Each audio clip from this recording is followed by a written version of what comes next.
Mungkin banyak dari kita yang gak asing jika mendengar nama Ariel Sharon.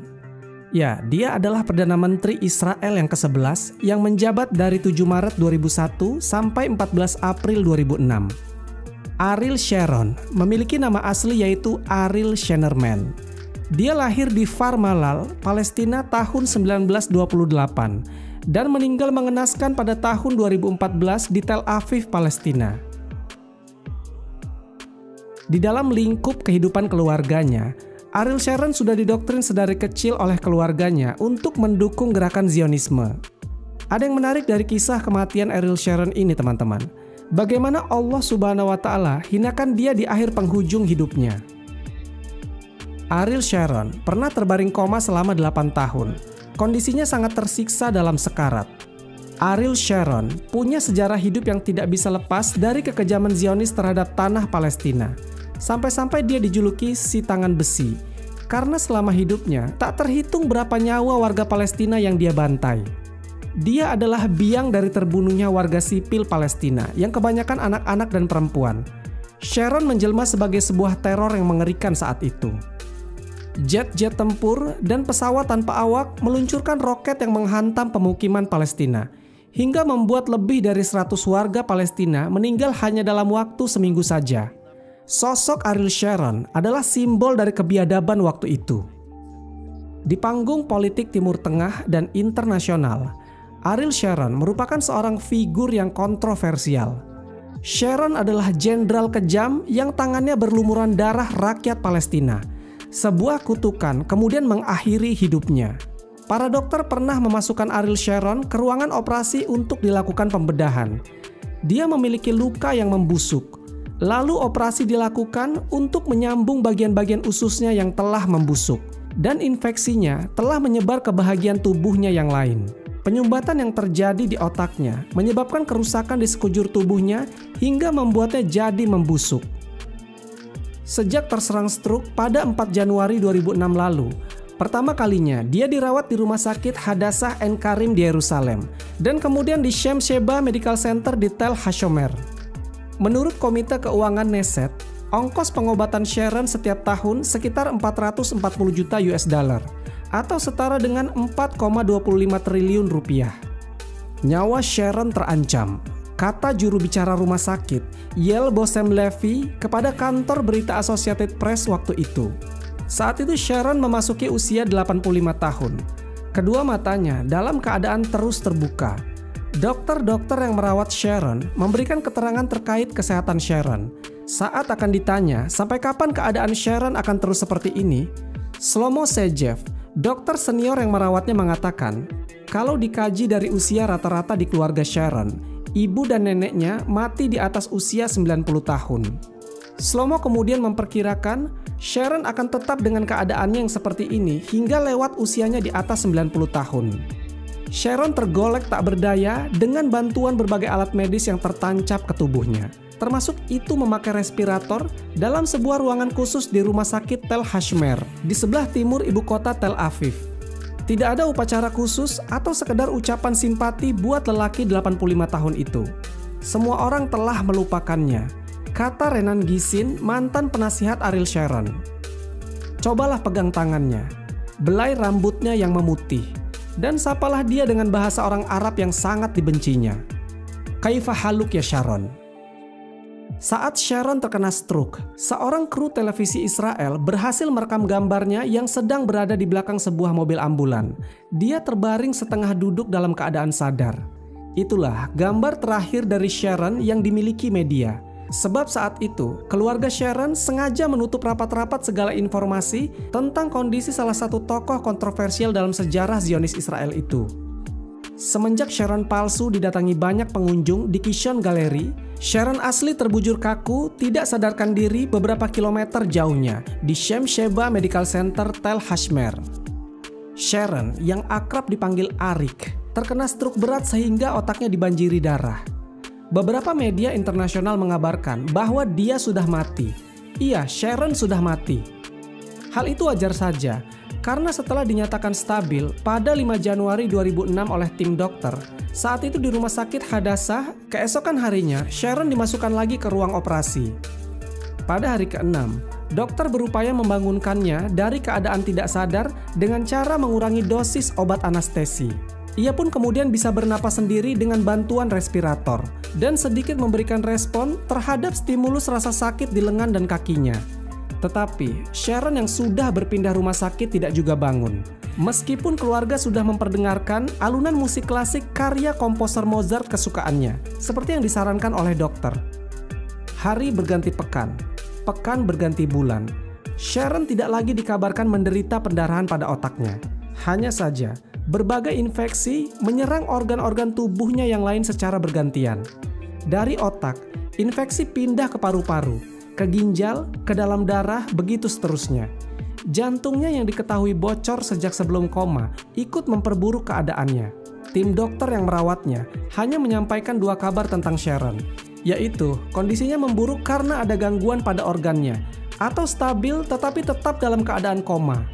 Sebelum Ariel Sharon jatuh koma, diisukan kabar dari asisten pribadinya bahwa tidur malamnya sering diganggu oleh satu mimpi yang sama dan terus berulang. Dalam mimpi itu Sharon ditangkap oleh penduduk Gaza yang begitu marah dan dendam kepada Sharon karena tindakannya yang angkuh menyerang tanah Palestina. Di dalam mimpi itu Sharon telah disiksa, dirantai tangan dan kakinya, kemudian diarak sekeliling bandar Gaza dan dimasukkan ke dalam api.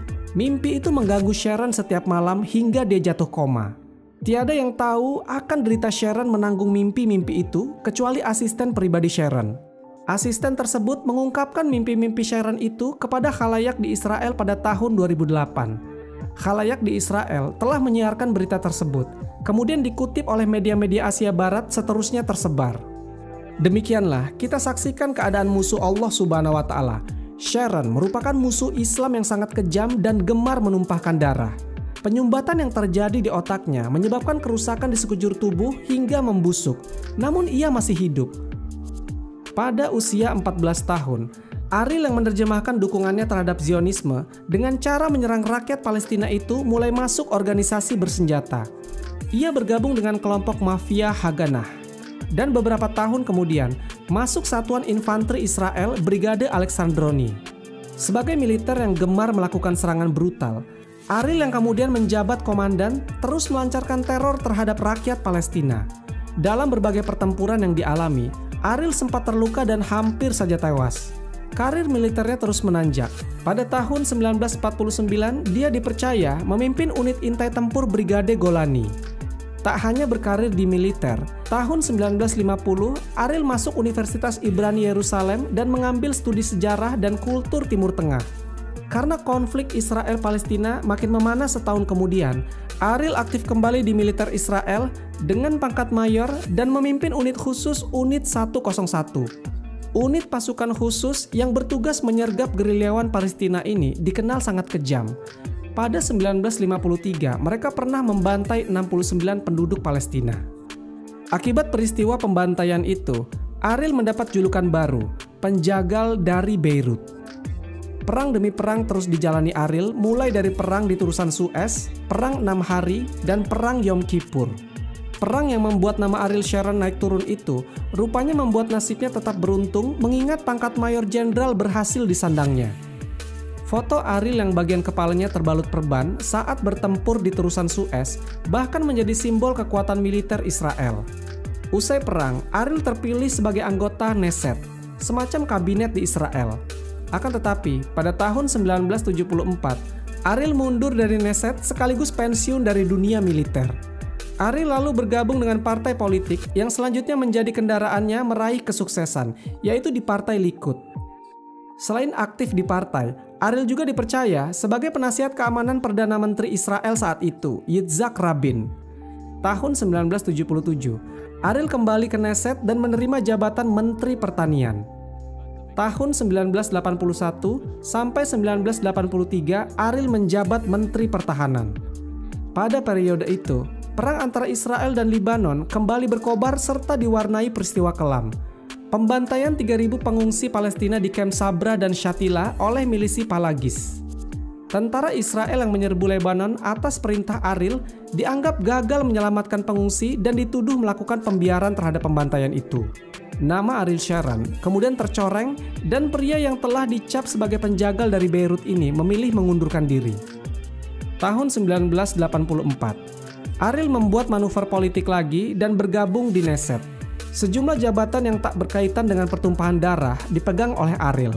Antara lain Menteri Perindustrian dan Perdagangan, Menteri Perumahan dan Konstruksi, Menteri Infrastruktur, serta pada tahun 1998 menjabat sebagai Menteri Luar Negeri. Tahun 1999, ketika secara kebetulan Benyamin Netanyahu mundur sebagai ketua Partai Likud, Ariel pun maju menggantikannya. Posisi itu membuat Ariel secara mulus menduduki kursi Perdana Menteri Israel pada Februari 2001. Sebagai Perdana Menteri, Ariel lagi-lagi membuat langkah kontroversial. Dia membentuk Koalisi Persatuan Nasional dan mendorong perdamaian Israel-Palestina.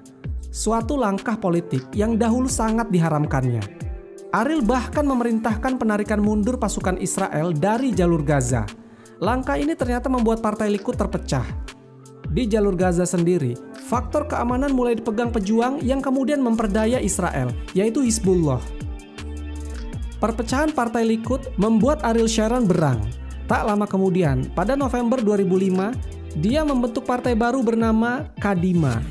Langkah politik dan karir Sharon sebagai Perdana Menteri terhenti ketika pada bulan Desember stroke menyerangnya. Setelah lebih dari 100 hari terkapar tak sadarkan diri, posisi Ariel lalu digantikan Wakil Perdana Menteri Ehud Olmert. Ketika pasukan Israel berhasil dipukul mundur Hizbullah dan Perdana Menteri Ehud Olmert harus bertanggung jawab terhadap kekalahan perang itu. Ariel Sharon tidak tahu sama sekali. Mantan jenderal yang terkenal kejam itu masih terkapar koma di rumah sakit militer Sheba Medical Center. Pada 11 Januari 2014, Ariel Sharon meninggal dunia dalam kondisi tragis setelah 8 tahun mengalami koma dan hidup tanpa alat bantu pernapasan. Wallahu a'lam bishawab. Semoga kisah ini bermanfaat. Lebih dan kurangnya mohon dimaafkan. Yang benar datangnya dari Allah Subhanahu wa taala. Khilaf atau keliru itu datangnya dari saya pribadi sebagai manusia biasa. Sampai ketemu di kisah-kisah seru yang penuh makna selanjutnya. Saya akhiri. Wassalamualaikum warahmatullahi wabarakatuh.